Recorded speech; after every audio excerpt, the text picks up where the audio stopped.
मेरी भी बदनामी होती है। क्या करें, हम भी तो आपके दीवाने हो गए। दिल धड़कता है, आंखें मिलाया न करो, हम मिलाया न करो, मेरे पीछे पीछे गलियों में आया न करो।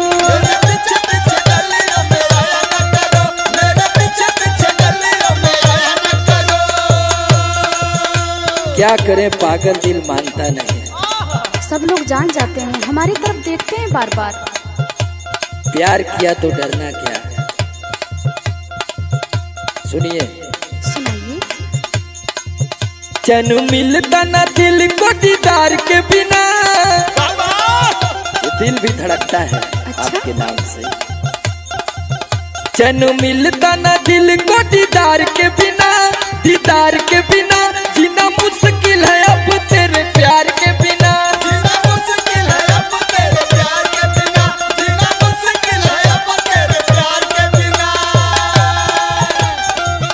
दिल तेरा दीवाना दीवाना, दिल तेरा दीवाना, नजरें जो चूम के आई तुझे चूम के छाने लगा नशा। दीवाना दिल तेरा दीवाना, दीवाना दिल तेरा दीवाना।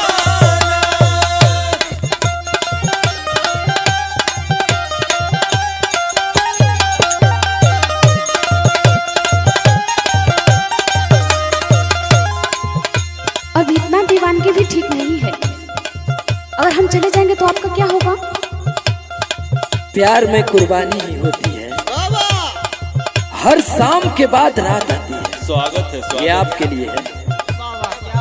हर शाम के बाद रात आती है, हर रात में तेरी याद आती है।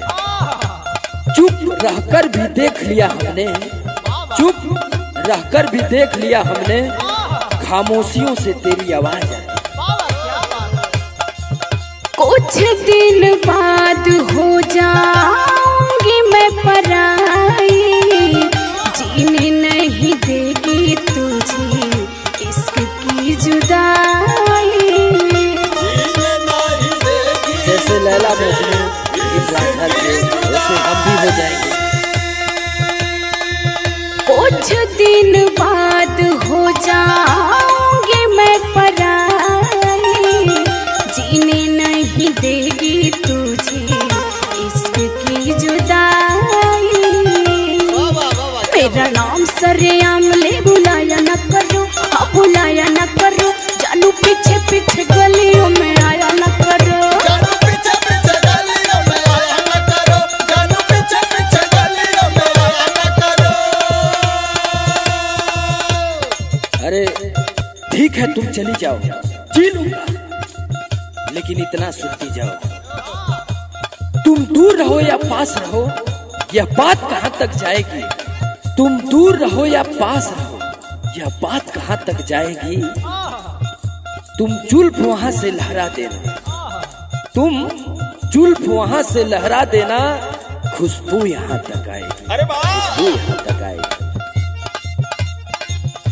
दिल ये दीवाना हुआ जब से है प्यार में, थकती न आंखें मेरी तेरे